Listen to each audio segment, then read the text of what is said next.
Hi, my name's Kay Allison, and I'm the founder of Juicy AF. And I thought it might be helpful for me to tell you a little bit about my story. I'm going to start with the way that my body reacts to alcohol. Because if I tell you kind of my chronology, if I lead with that, you're going to think, well, I didn't spend 3 years of my life sleeping in a tent. I didn't major in cello in college. But that's really not what this is about. This is about, does your body react to alcohol the way mine does? So here's what happens for me. Once I start that first sip of that first glass of wine, I really don't have an off switch. All I want is more. It's like I don't have a brake. All I have is a gas pedal. And so what that means is I never know, am I going to have 2 glasses of wine or am I going to have 2 bottles of wine? What's confusing is sometimes it is 2 glasses of wine, but more often than not, I don't know where it's going to end or when it's going to end. And the second thing that happens, and this is what really freaked me out, I'd kind of gotten used to the fact that once I started drinking, I was going to drink a lot, and I'd kind of worked my life around that. I moved out of the suburbs and into the city, so I didn't have to drive up the highway drunk.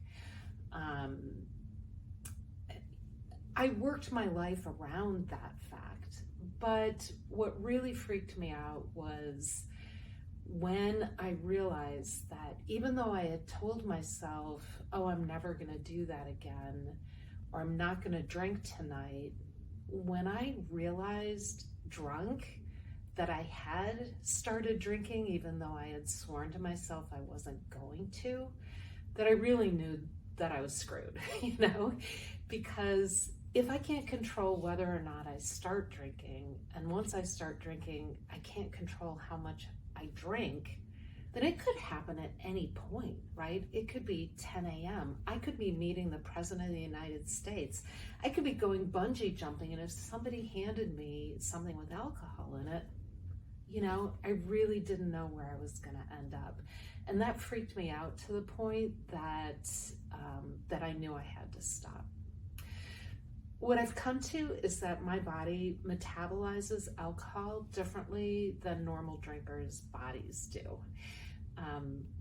This was a newsflash to me, right? That normal drinkers, once they start feeling a little tipsy, they'll stop. I start feeling a little tipsy and I'm like, woohoo, let's go. It just never occurred to me to stop. The thought, it's like it could have been on Pluto for all I know. So that's the way my body reacted to alcohol.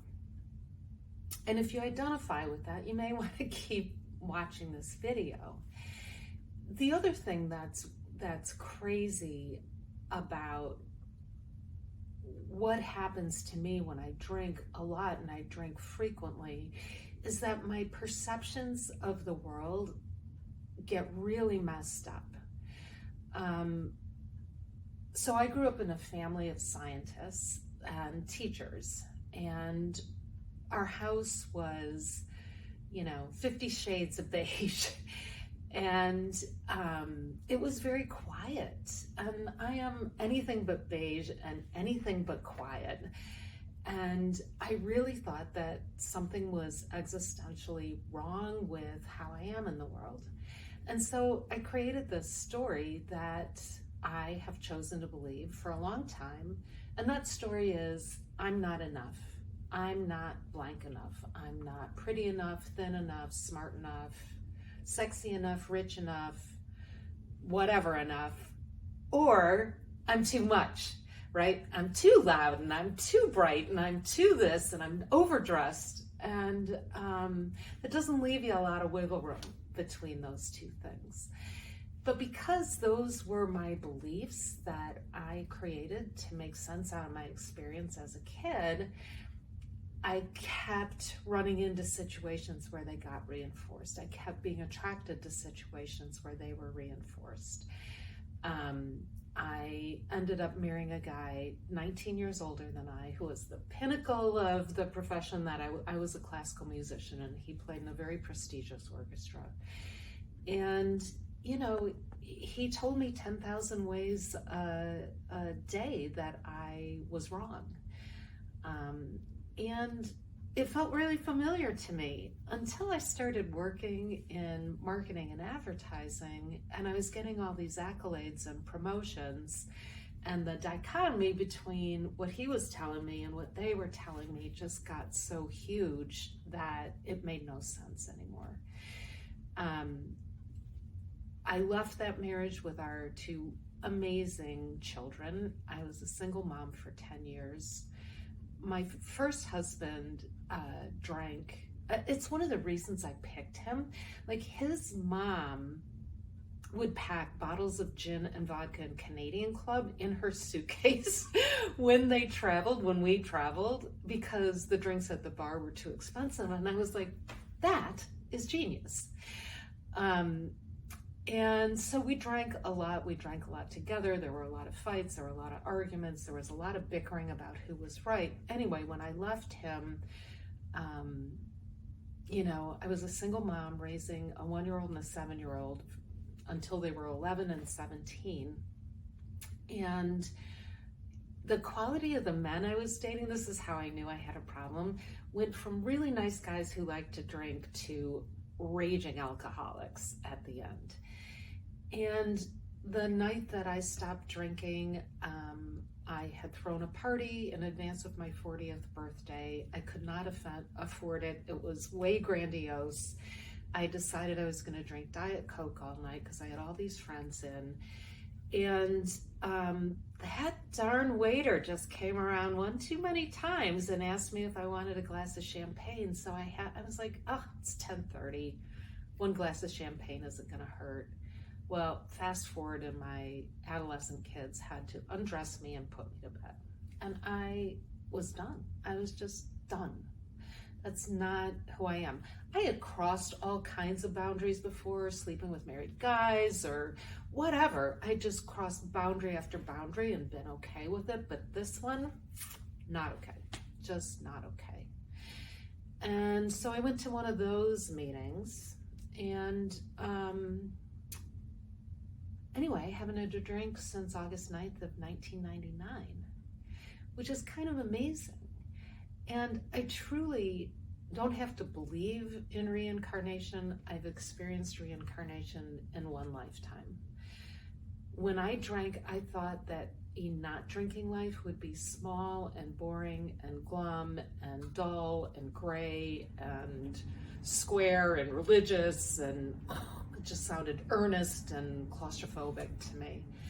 But what I found, surprisingly to me, is that my drinking life was getting smaller and smaller and smaller and smaller, right? So I'd get drunk, I'd put my kids to bed, I'd start drinking, I'd drink a bottle, who knows, 2 bottles of wine, get up in the morning feeling like shit, hungover, I'd go and work out so I could sweat it out, go to work, be anxious, be depressed, be remorseful, be ashamed, get home, open a bottle of wine. I mean, this is what I did. This is what I did.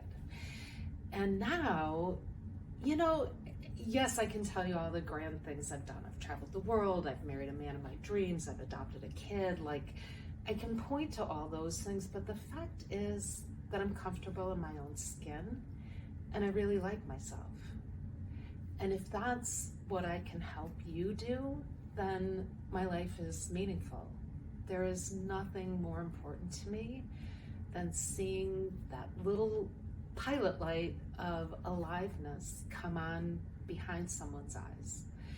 And I've been where you are, I've done what you do, and I have created a way that you can stop that spiral that's making your life smaller and smaller. And I can invite you to have experiences that are going to help you create a future that's so much bigger and brighter than what you can begin to imagine where you are. But more than that, if you can be comfortable in your own skin and not feel itchy and squirrely and restless and uncomfortable, that's the best thing in the world for me.